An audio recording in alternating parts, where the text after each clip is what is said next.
এইখন হ'ল জুবিন উদ্যান দেই, মানে জুবিন দাক ডেডিকেট কৰি বনাই আছে। আৰু এইখন আছে নগাঁৱৰ এইখন গাৰ্লছ কলেজৰ লগত। আৰু মোৰ লগত আছে আজি সুন্দৰ শৰ্মা, এখেত মোৰ পুৰণি বন্ধু। কিবা কিবি কাম আছে, যেনে ধৰক মূৰ্তিটো স্থাপন হোৱা নাই আৰু ইয়াতে স্পীকাৰবিলাক ইনষ্টল হ'ব। আৰু ৰাতিপুৱা কি এনেকৈ কিবা ইউজ হয়? মানে এটা ৱাকিং জোন আপোনাৰ ৰাতিপুৱা সময়তো এতিয়াও আহি আছে বাৰু, বহুত মানুহ ৰাতিপুৱা খোজকাঢ়িব আহে, সন্ধিয়া সময়তো আহে। এই গাৰ্লছ কলেজখনৰ যিখন হোষ্টেল আছে দাদা, আৰু যিসকল ছাত্ৰী আছে তেওঁলোকো আহে ইয়াত। অ'কে, এটা এনভাইৰনমেণ্ট ভাল হৈছে দাদা আগতকৈ, খুব বেয়া। য়োগা ট্ৰেইনিং দিয়ে বোলে? য়োগা ক্লাছ হয় ৰাতিপুৱা দাদা। সেইখিনিতে তাতে এখন ডাঙৰ এৰিয়া এটা আছে। অ'কে, প্ৰায় 1000 স্কুৱেৰ ফুট হ'ব। তাতে আপোনাৰ য়োগা ক্লাছ আৰম্ভ হৈ গৈছে। আৰু এইখন কিনো সেইফালে এখন শিশু উদ্যান দাদা, এই চিলড্ৰেনছ পাৰ্ক এখন দিছে সৰুটা। সন্ধিয়া সময়ত মানে আহিছে, এতিয়াও ওচৰ বছৰ বহুত মানুহ আহি আছে। যেতিয়া ফুল ফ্লেজত অপেনিং হৈ যাব তেতিয়া আৰু ধুনীয়া হ'ব দাদা। এই প্ৰতিমূৰ্তিভাগো খুব ধুনীয়াকৈ কৰিছে, প্ৰায় 14 ফুট উচ্চতাৰ। অপেনিং কৰিবতো হৈছে, কোনে কৰিব অপেনিং? CM ছাৰ আহিব ডেফিনেটলি। বঢ়িয়া। ৰূপক দাৰ ইয়াত গোটেই মানে ইনিচিয়েটিভ লৈছে আৰু গোটেই কাম। গম পাইছোঁ, এইটোতো ৰূপক দাই কৰিব, কাৰণ ৰূপক দাৰ জুবিন দাৰ লগত এটা ভাল এটাচমেণ্ট আছিলেতো। মই আগতেও নগাঁও যিমানবাৰ আহিছোঁ ৰূপক দাক লগ পাইছোঁ, জুবিন দাৰ লগত যিমানবাৰ আহিছোঁ। আৰু ক'ব গ'লে জুবিন দা নগাঁও আহিলে ৰূপক দাক মানে লগ কৰিবই আৰু। আমি জুবিন দাক যিমান পাইছোঁ ৰূপক দাৰ কাৰণে পাইছোঁ। আৰু আজি আপোনাৰ লগত যে ইমান দিনৰ পুৰণা সম্বন্ধ, তাতো ক'ৰবাত না ক'ৰবাত আল্টিমেটলি ৰূপক দাই জড়িত হৈ আছে। কাৰণ তেওঁ বিজনেছ কৰিছিলে ধৰক, এতিয়া তেওঁ পলিটিক্সত জইন কৰা নাছিলে। গুৱাহাটীত যেতিয়া গৈছিলে নহয়, তেওঁ মোক ফোন কৰে, এইটো ক'ত আছ? জুবিন ক'ত আছে? এনেকুৱা আৰু। এতিয়া বাৰু তেখেত অকণ বেলেগ হৈ গ'ল আৰু, বেলেগ ডাঙৰ মানুহ হৈ গ'ল। নাই তথাপিও তেওঁ পুৰা ডাউন টু আৰ্থ মানুহ না। তাকে তো ভাল লাগিছে দেই। এইখিনি একচুৱেলিটো বহুত লেতেৰা আছিল আগতে। বহুত লেতেৰা আছিল মই যিমানখিনি দেখিছোঁ, কাৰণ আগত আহিছোঁতো। হয়, কলঙৰ দুই পাৰে আপুনি যাব নোৱাৰা পাছে। এতিয়াতো কলংখন খাননৰ এটা ব্যৱস্থা চলি আছে, টাউনৰে মোটামুটি অলপ জেগা হৈছে। মই আগত আহিছোঁ দেই, এইখন ব্ৰিজখনো কিবা লাভাৰ ব্ৰিজ নে কি বুলি কয়? হয়, মানে লাভাৰ ব্ৰিজ। একচুৱেলি এইখন আমাৰ আচল নাম কিবা বেলেগ? আচল নাম বেলেগ, এনে এইটো মানে ইয়াৰ মানুহে ঠিক কৰি দিছে এইটো নাম। ধুনীয়া বনাইছে। এইফালে দেখাই দিয়াচোন ভাই। কাঠৰ এখন ব্ৰিজ আছিল দাদা। আচ্ছা, এখন বহুত পুৰণা ব্ৰিজ, আপোনাৰ গাৰ্লছ কলেজলৈ আহিব। মই দেখিছোঁ। হয় আগত সেইখনো খুব ধুনীয়াকৈ বনালে। জুবিন দাক লৈ যে বস্তুটো কৰিছে, এইটো কাৰণে ভাল লাগিছে। গান চান বজি থাকিলে ভাল লাগিব। হয়, লাইট চাইট জ্বলিলে ভাল লাগিব। খৰচা কৰিছে। অপেনিং কেতিয়া কৰিব গম পায়? একজেক্ট ডেটটো ফাইনেল হোৱা নাই, এই ফিনিচিঙৰ কামখিনি হৈ আছে দাদা। খুব কম দিনৰ ভিতৰতে অপেনিং কৰিলে আহি ভাল লাগিব। আহিব দাদা আপুনি। এতিয়া মই য'ত আছোঁ, আপোনালোকৰ এনেকুৱা লাগিব গুৱাহাটীৰ কলাক্ষেত্ৰখন যে আছে, একজেক্টলি তেনেকুৱাই, তাতকৈ অকণমান সৰু। মই জনাত এইখন হ'ল ছেকেণ্ড লাৰ্জেষ্ট কলাক্ষেত্ৰ। এইখন কলাক্ষেত্ৰ বুলি নাম দিয়া নাই, কলাতীৰ্থ বুলি দিছে। ডক্টৰ ভূপেন হাজৰিকা কলাতীৰ্থ। দাদা হয়নে? সচৰাচৰ কলাক্ষেত্ৰ যি থাকে গোটেইবিলাক থাকিবই, মানে ধৰক থিয়েটাৰ হলৰ পৰা ডক্টৰ ভূপেন হাজৰিকাৰ আৰ্কাইভ, মানে বহুত কিবা কিবি আছে আৰু। মানে মই এইখিনি দেখুৱাৰ এটাই কাৰণ, আগৰ যিখন নগাঁও আছিল আৰু এতিয়াৰ যিখন নগাঁও, মানে আকাশ পাতাল ডিফাৰেঞ্চ। মানে ইমানবিলাক ডেভেলপমেণ্ট হৈছে, বাকী নাই। ৰাস্তা ঘাটেই হওক বা জুবিন গাৰ্গ পাৰ্ক হওক, ডক্টৰ ভূপেন হাজৰিকা কলাতীৰ্থই হওক, মানে কাম তামাম কৰিছে আৰু দেই। সেইকাৰণে মই মাজে মাজে এই চৰকাৰখনক মই প্ৰশংসা কৰোঁ। কিছুমানে গালি দিয়ে বাৰু, কিন্তু ভাল কাম কৰিলে অভিয়াছলি গুণ গাবই লাগিব। ইয়াতে যিজন MLA আছে ৰূপক শৰ্মা দা, একচুৱেলি তেওঁৰ নেতৃত্বত এইবিলাক কাম হৈছে। আগততো ৰকিবুল হুছেইন থাকোঁতে ক'ব গ'লে ডেভেলপমেণ্ট নাছিলে, ক'ত গড় চুৰ কৰিব লাগে, খৰগছ চুৰ কৰিব লাগে, এইবিলাক আছিলে। আৰু ক'ব গ'লে যিখিনি অবৈধ মিনা আছে সেইবিলাকৰ উৎপাত বহুত আছিলে। কাৰণ আজি মই হেৰিত গ'লোঁ, বৰদোৱাৰ পিনে গ'লোঁ। আগতেতো যাওঁতে অলমষ্ট এঘণ্টামান লাগিছিলে, কিন্তু এতিয়া 15 মিনিটকৈ বেছি টাইম নালাগে। আৰু তাতে এখন মাজতে দলং এখন আছে দেই, মোৰ এতিয়াও মনত আছে। তাতে প্ৰায়ে ডকাইতি হয়, চুৰ হয়, কিন্তু আজিকালি সেইবিলাক নাই।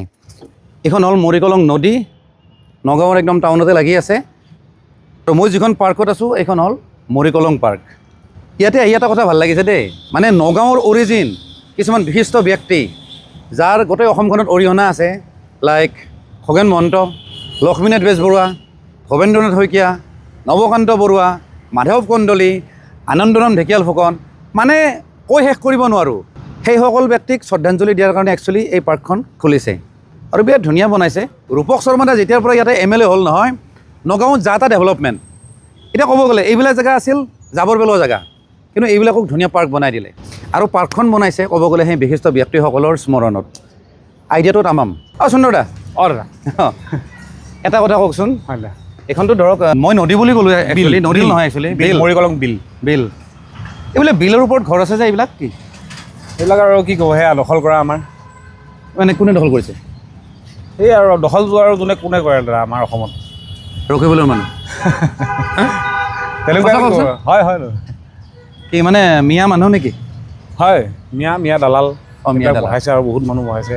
এইটো কি ভাঙি দিব লাগে? তেওঁৰ এভিকশ্যন অলৰেডি আপোনাৰ নটিচ গৈছে মষ্ট প্ৰবেবলি মই জানান। আৰু এওঁলোকে চাগে গোটেই বিলখন লেতেৰা কৰে নেকি? অঁ এওঁলোকে আপোনাৰ এইবিলাক এইটো পিছফালটো নেকি? অঁ গোটেই আপোনাৰ ঘৰৰ পাইপলাইনবিলাক চব আমাৰ বিলত দি যায়। এইবিলাক বন্ধ হ'ব অতি সোনকালে। সেইদিনাখন আমাৰ DC মহোদয় আহি পেলাই তেওঁ চাই গৈছে কথাটো। আৰু চবতকৈ ইণ্টাৰেষ্টিং দাদা ইয়াত এইবাৰ নৌকা বিহাৰ এইবাৰ হোৱা নাই, চৰি এইবাৰ আমাৰ জুবিন দাৰ কাৰণে বস্তুটো গেপ হৈছে। তাৰ আগৰ বছৰ আমি ষ্টাৰ্ট কৰিছিলোঁ আৰু হয়তো এনেকুৱা দৃশ্য এটা অসমৰ খুব কম মানে আপোনাৰ জিলাত আছে এনেকুৱা টাউনৰ ভিতৰতে নৌকা বিহাৰ আমাৰ ইয়াত এইটো ৰূপকদাৰ আৰু মই ভাবোঁ এনেকুৱা মানে অসমত টাউন নাই নেকি ইমানবিলাক লেক চেক থকা? হয়নে? কলংখনটো আমাৰ আয়ুস ৰেখা বুলি কয় নগাঁৱৰ, আৰু হয়ো সেই কলংখনটো আপোনাৰ কেনেকৈ ডেভেলপ কৰিছে আপুনি দেখিছে নিশ্চয় কৰে। আৰু এইখন আমাৰ মৰিকলং এইখনৰ অৱস্থা খুবেই জৰাজীৰ্ণ আছিলে। মানুহে আচৰিত হৈ গৈছে যে কেনেকৈ হৈছে, নতুনকৈ কিবা বনাইছে বুলি নিচিনা ভাবিছে। কিন্তু এখন আগৰে সেইখন মৰিকলং যিখনৰ অৱস্থা মানে খুব বেয়া আছিল। এইবিলাকতো গোটেই সেই জাবৰ পেলোৱা জেগা আছিল। একদম জাবৰ পেলোৱা জেগা হয়। কৈছে ভাইটি এজনে। তো ভাল হৈছে আৰু ডেভেলপমেণ্ট হৈছে যে। ইয়াতো আপোনাৰ পাৰ্ক কৰিছে, চিলড্ৰেনছ পাৰ্কো আছে, ৱাকিং জ'ন, মানুহ ৰাতিপুৱা আহা। ইয়াতো ইণ্টাৰেষ্টিং য়োগা ক্লাছটো হয় দাদা। মজা। এইটো ইনিচিয়েটিভো আমাৰ বিধায়ক মহোদয়। নাই তাকে বোলো ৰূপক দাই ভাল কৰিছে বাৰু। নমস্কাৰ।